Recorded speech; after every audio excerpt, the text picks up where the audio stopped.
Hello, it's Robert Miner with Dynamic Traders Group with our short video for our YouTube subscribers and Twitter followers. And I haven't done one of these videos for about 3 weeks. So I've been out on the road, did about a 3-week road trip in the Southwest to visit friends in a couple national parks. Had a fantastic time, but now it's back home and back to work. So I'm going to take a look at a couple of markets today that I know a lot of our followers have an interest in, and that's the S&P and Bitcoin. They're in an interesting position for a potential trade in the next week. We'll take a look at both of them in detail. If you want to learn more about what we do in our DT reports, check out dynamictraders.com. Check on the Traders News tab. Sign up for our Traders News, absolutely free.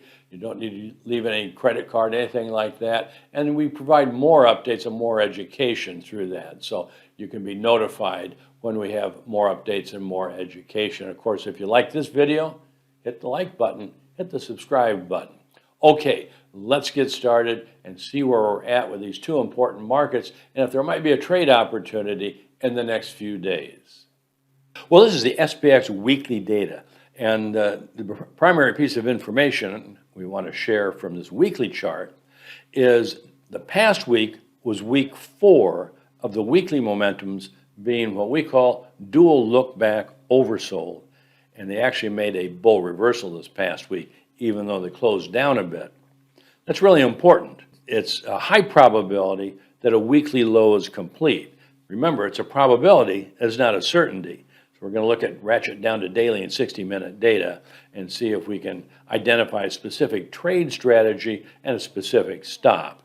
But it's a good possibility that the past week, even though it made a lower close, it was in week 4 of dual look back oversold, and typically with the indicator that we use here, which is unique, our dynamic trader program, is 4 bars of dual look back oversold or overbought is usually the maximum before a price reversal. Again, usually, not all the time. So it looks like a nice 5-wave decline into last week's low.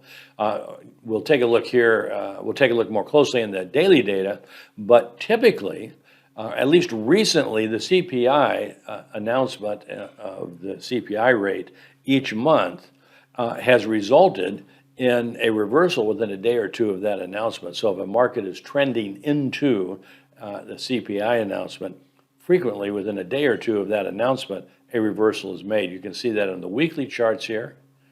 And we'll take a closer look now on the daily chart. So here's the daily chart coming down off the August high. Nice 5-wave decline in Elliott wave terms into last Thursday's CPI announcement low. This is just the last couple of months of the CPIs here. The August CPI one day before was a minor cycle low. It's only about 5 or 6 days advance out of that, but certainly a tradable advance. And in the September CPI was 1 day after what I got labeled as a wave too high, and then it's been net bearish ever since, going down into last Thursday's CPI announcement. But what's intriguing right now is a couple of things. And if we ignore this announcement and this timing factor, is that the daily momentums made a dual look back bull reversal on Thursday with the weekly momentums dual look back bullish. What does that mean? That means that that's a dual time frame momentum daily weekly setup for a probable weekly low.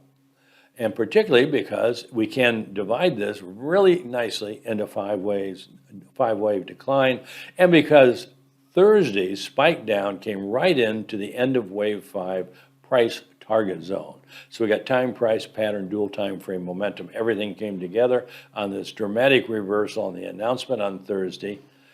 So it's in an ideal position. This is how we say this, is that the SPX is in an ideal position to complete a wave 5 weekly low as of Thursday.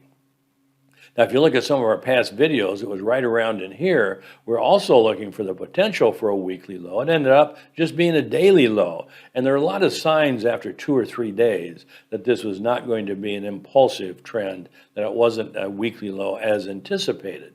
So it's all about trade strategies. It's about identifying conditions with a high probability outcome. Remember, it's always just a probability. And then identifying a specific trade strategy. When I say specific, You identify the specific condition and price to enter a trade and the specific price to which you put your sell stop. So right now, this is a beautiful setup, potentially. Why do I say potentially? Well, we never know until it's confirmed. And Friday was not a positive day at all after this dramatic reversal. It turned around and gave up about half of those gains. So where are we at? Here's where we're at. Technically, we're in the almost ideal position to have completed a weekly low, wave 5 low. So we want to develop a trade strategy to go along, and whatever strategy that is the stop should be no further than below Thursday's low. Why is that? If Thursday's low is taken out, it voids all those other technical positions for having made a wave 5 low. And I suspect if that were to happen, it's not a forecast, but if it happens, there would be a very dramatic capitulation on the downside. So you definitely want to be out of the market if Thursday's low is taken out. But right now it's in a beautiful position to consider a go-long trade strategy. Here's the I'm going to go down to 15-minute data. Here's 15-minute data coming off of what I had labeled as, and I have that as a 3. That should be a 4, obviously. A wave 4 high, which is on that daily chart. And coming down from that high, just a beautiful 5-wave decline, impulsive decline. In Elliott wave terms, that should complete the wave 5 of wave 5. And so that further reinforces that we're probably have completed that weekly low. What's more, coming off of that low, impulsive advance. An impulsive advance that took out the last swing high. So more than likely, that's what we call wave 1 or A. And more than likely, it's a minor wave 1, but a 1 or A. It should not be a completed correction. And this should be a correction, a wave 2 or B correction, that should be complete here early next week, probably by Monday. And it's already reached around the 62% retracement, a typical retracement against an impulsive trend. So I'm going to go back to the daily. What's the trade strategy? Well, there's a couple ways you can do this. What I like is closing data on the cash data. So if on Monday the SPX closes above Friday's close, that's an immediate setup for a go long trade with a stop no further than below Thursday's low. And it might be that we can identify a stop much closer to the market. So in any time that you have a stop that might be far from the market, is you want to use minimal leverage. And of course, with the stock indexes, you have lots of choices. You have lots of choices in ETFs with just a little bit of leverage or no leverage to take advantage of that situation. So that's what you should be looking for. And I think Monday, maybe Tuesday at the latest, is going to tell the tale. Excuse me, that's a tongue twister. But certainly a decline below Thursday's low, and forget about it, as they say, is that something else is going on other than having made a wave 5 low. If by chance this wave 5 low is confirmed, what we look for is more than likely the trend to be bullish into early November. That's the 38% time retracement. Typically a correction against a 5-wave impulse trend continues at least for a 38% time retracement, and typically it would reach the 50% or greater on a retracement. And by the way, if the SPX does begin to advance next week, that should be part of a corrective advance against the decline from the August 16th low, not the beginning of a bull trend by any means. So that's what we're looking at, potentially over a 300-point advance into about 3 weeks, into early November or so. But boy, it's got to be bullish, really beginning Monday, Tuesday at the latest.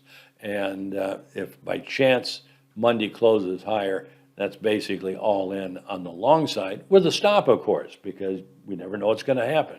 So that's the SPX. Of course, all the stock indexes are in the same position. If you want to keep up to date on this, check out our DT reports. We follow this up 3 times a week and with special updates if the technical position changes during the week as well. Okay, let's take a quick look at Bitcoin. So this is Bitcoin Weekly. 2 pieces of information here that are relevant. Number 1 is our DT oscillator on the weekly data made a bull reversal from the oversold zone last week. That's a pretty reliable signal that a weekly low is complete. So it's a real wake-up call that we want to be looking at Bitcoin from the long side if we can get a nice trigger entry.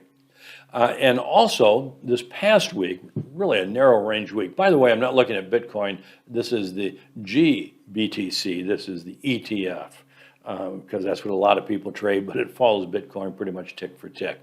And the past week is that Bitcoin tagged 127% external retracement. That's been something that's been important that we've kept our eye on for weeks, is that a significant low is probably not going to be made until Bitcoin reached at least the 127% external retracement, and it did that last week. Here's Bitcoin, the GBTC daily chart, and here's what's compelling just as of the past week. It's coming off of the August high. It looks like a nice 1 and a 2 and a 3 and a 4. Now I realize this 4 traded into the range of the wave 1, closed into the closing range of wave 1. In Elliott wave, a wave 4 is not supposed to do that except if it is an ending diagonal. Ending being the key piece of information, meaning the last series of 5 waves before a more higher time frame and a more significant low is complete. So it gives us a possibility of a 1, 2, 3, 4 ending diagonal. And the beauty of this, in just the last couple of days, the last week, is coming off of this October 4th, what I got labeled a wave 4 high. And then it's subdivided nicely into 5 waves into Thursday's dramatic day low. So it came down to the 127% external retracement of the higher time frame wave 4, and then also the 127% external retracement of the wave 4 of 5. So whatever the labeling might be, Bitcoin is now in an almost ideal position to complete at least a weekly low, if not a multi-month low. And of course, as of Thursday, the daily momentum made a bull reversal as well. But there's been no follow-through on Friday, like with all of the other markets. So here's my trade strategy. By the way, you can just see in the past few months, you can see how frequently Bitcoin will make reversals within a day or two of a CPI announcement. I mean, it's almost right on. You can almost count on it within 1 day of the announcement, some sort of reversal. And this one looks like it may be a higher time frame. It's also, you want to be aware of the FOMC announcements as well for Bitcoin as well as the other currencies. When the market is in a position to make a reversal, you have to identify what can it do to signal that that's a good reversal. What we call a reversal confirmation. So right now, a close above 1135, that's the October 7th close, would be an initial reversal confirmation signal and a setup, final trigger to go long on Bitcoin with a stop no further than below Thursday's low. And so certainly if it took out Thursday's low, you want to get out of this market because something else is going on. And again, like with the stock indexes, could be a sharp capitulation. You don't want to be around if that happens. But right now, it looks like a great setup on the long side with minimal capital exposure. So what you always want to do is be aware of your position size, and your total capital exposure for any trade should never exceed 3% of your account size. Well, that's it for today. Thanks for stopping by. If you want more information, go to dynamictraders.com and sign up for our Traders News, where you get more updates and more educational information. And please, if you found this useful, share it with your friends. Let them know how useful it may be for an ongoing education for practical trade strategies. That's it. Take care. See you next week. Robert Miner, over and out for now.